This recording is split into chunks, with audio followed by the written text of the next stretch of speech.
those alleys is... I love the alleys, so this is what we took advantage of, huh? LA was developed sort of in that suburban model. 5,000 square foot lots and alleys. So what was this before then? So this was your garage entrance? It was just a garage, just a standard hipped roof, simple kind of like 1960s garage. If you walk up and down, you'd see others that were like it. Yeah, it's interesting because it's not like people really valued this. Well, that's the interesting thing is this house was actually built, it was one of the last ones built in the neighborhood. And you can see that most of the garages actually enter from the street. This one smartly entered from the alley. So you can see our neighbor here and us. You don't see other garages. A majority of this alley is very few people driving.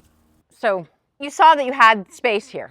Yeah, and we knew that all we had to do was put it on top of the existing garage, the ADU. We didn't have to take any more of our garden space for it.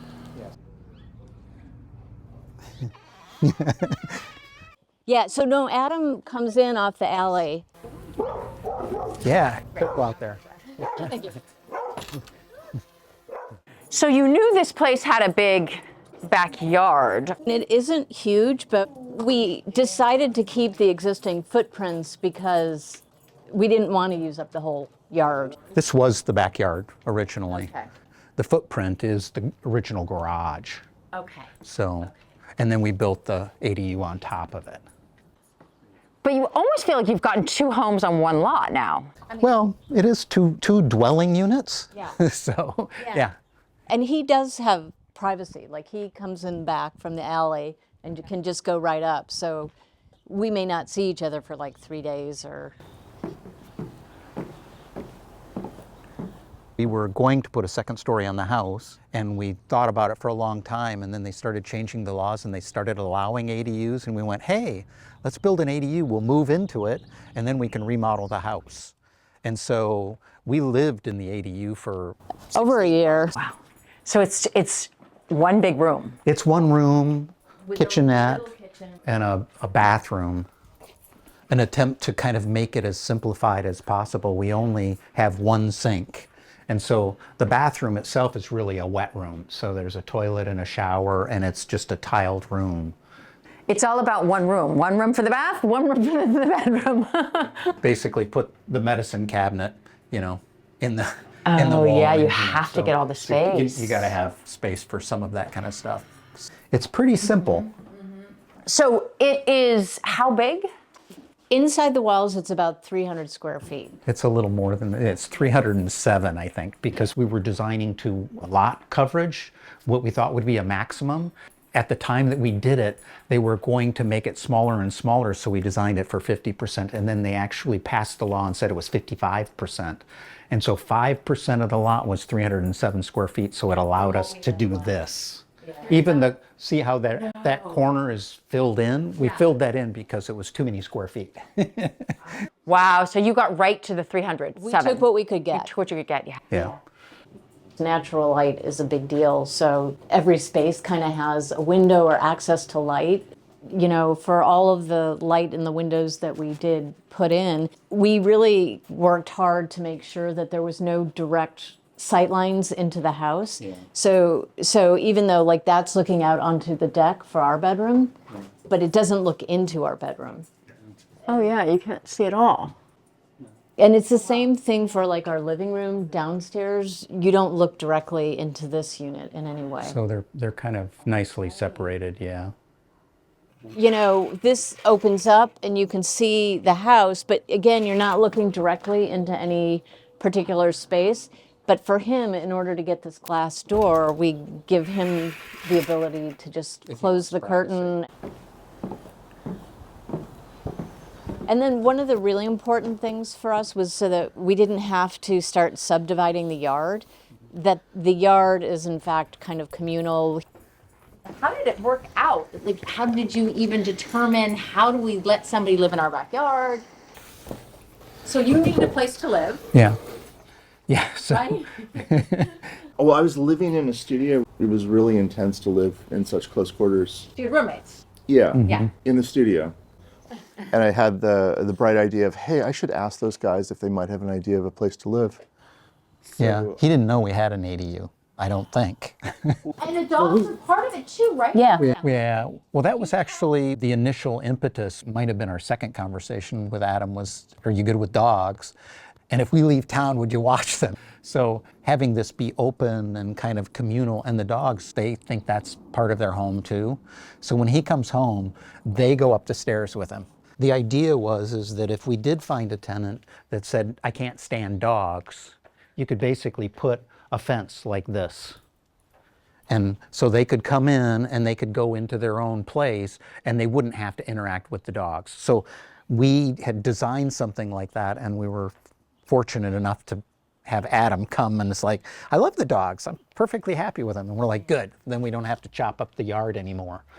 That was really important for us. Like now, if somebody else were to come here, I think for sure that we'd want somebody who loved dogs where we didn't feel the need to carve up the yard. And we often entertain out here. So either if Adam has people over and they're welcome to be out here, and then we have dinner parties.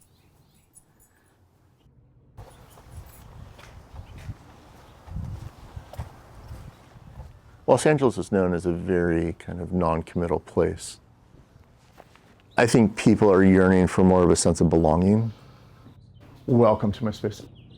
Did you think like, okay, 300 square feet is just going to be too small? I can't live in, I think they said 307 square feet, right? I mean, it's small. It never crossed my mind because I knew them. I really did like them.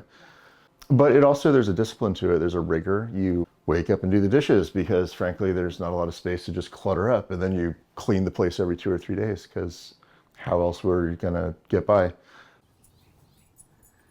But it's also very responsive. Like if you change it even the slightest, it can really feel completely different with just a few tweaks, which I kind of like. It's one upside of a 300 square foot space. What about the kitchen? Does that work for you? I mean, you're tall. Yeah, absolutely. There's no stove, but the crock pot is my friend. You know, omelets, oatmeal, Mediterranean style salads, meat in the evening. So there's no baking going on here. What about in the fridge? Do you have enough room? Yeah. And is it big enough? Because it seems like it. You're not even using it all. Well, you turn it over pretty quickly. It's super functional. It's everything you need. Part of it was we didn't want to build anything too high to take up space and block the light. So we put in the essentials here. We have a microwave convection oven, a under-counter refrigerator, Oh, yeah. and a single sink. And we just took as much of the wall as we could to hang storage, kitchen utensils and things. We just have a 2-burner. The back wall there, is it similar to the floor? Yeah, the back wall is the floor material. It is the floor. What is that? This is a combination cork rubber. So it's like recycled tires. The green, I think, is the rubber, but in between it, you see those speckles, and that's cork. And so we wanted durable material on that wall so we could hang pots and pans. And yeah. So we just took the floor right up. And I think it being continuous makes the space feel bigger as well. Keeping the material all. And those cabinets up above, they are storage too. So there is the ability to put stuff up here. So you can hide, the things that you don't maybe want sitting out. Did you ever live in a van or something? You know those kitchens where you have to spend half an hour just looking for things? Yes. This is the opposite, right? Yeah. Right. Yeah. It was really about having enough space to do the minimum. What was the least amount that you could do? We really decided that we didn't want it to come past here. Yeah. This is just pre-finished plywood. This is the material that they make for the insides of cabinets. With a little bit of patience, it's not hard to install, and once it's in, it's done. So it's super cost effective too, because it really is just a basic, readily available material, yeah. And it also is light. Yeah, so and we can show you, like if you look above you, this was how we were doing all of our lighting so that we could get workable surfaces that are, very task oriented. The LED lighting is kind of interesting in that you can actually dim it down to almost nothing, but you can actually run it up almost to like operating room levels of light. You can really make this bright in here if you want to. Hooking up electric and all that, was that complicated? So we run off a single meter. The same meter? Yeah, so we didn't split the meter because we just charge rent, we don't charge utilities. And we're fortunate enough, the upper roof of the house has a lot of solar panels on it, so we're better than break even. We're sending power out into the grid. But yeah, it's been very pleasant.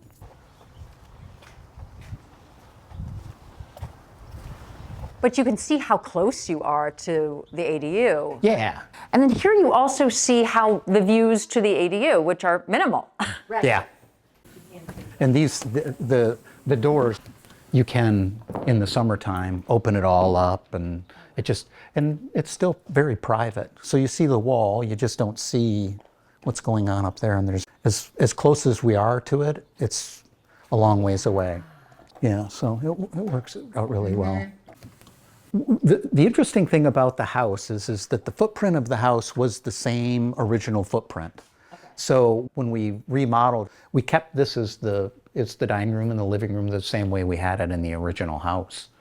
You can see the idea makes it feel bigger that we just shot up the ceiling here and we just took the maximum height we could get. The other fun part is because this is only going up the 3 feet rather than trying to do a little short stair and being the same, we did this more casual, almost sort of outside stair.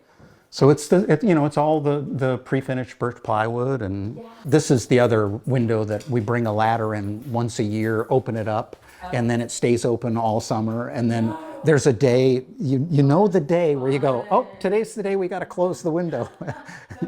Yeah, yeah.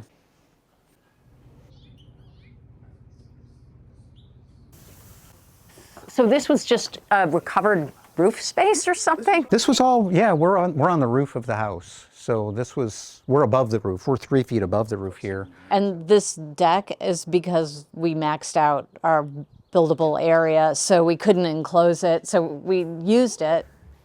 Well, that's a theme with you guys. Yeah, this right here. If you look from the outside there's a roof over it because this doesn't count as square footage. So we made it storage, and there's a large storage space underneath there, but we put bookcases in front of it because we couldn't count it as square footage, so it couldn't be any taller than a certain height.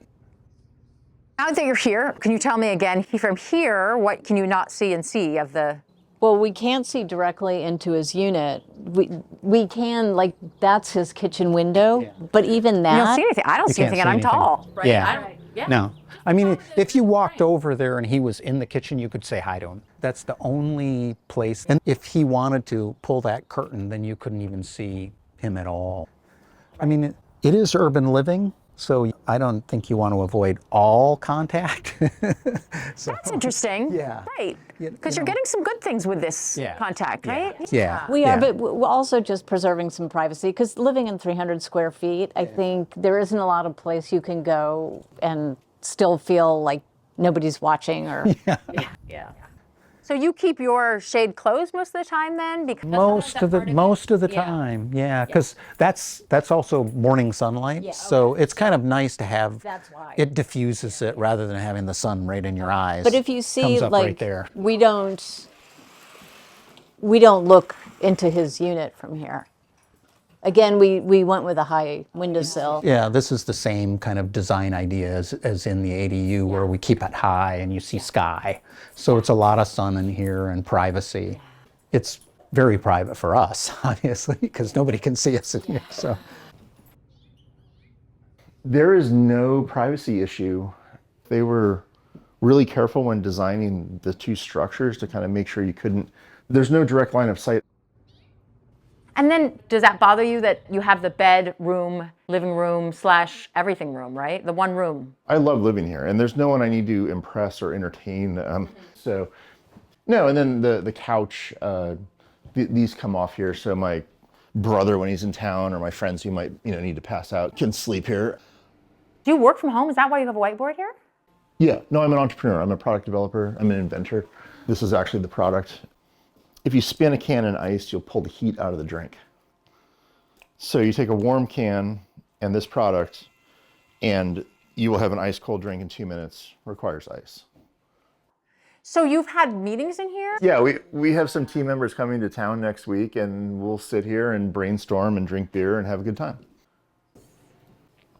My brother brought these back from Morocco. Anything extraneous, unnecessary, you eventually kind of shift out. I don't know that everyone would feel comfortable.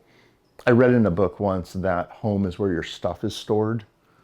And I think that a lot of folks just sort of acquire things and are really reluctant to shed them because they, that's their security and that's what they hold to. And it really is about being comfortable with yourself.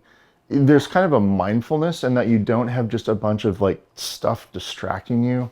You got to clear out anything you don't want. And I think it's a relatively modern way of living that you don't need like a huge television and big couch and piles of junk. And we live in somewhat volatile times, whether it's going to be an earthquake or a civil war, whatever's coming for us, it could be tsunami.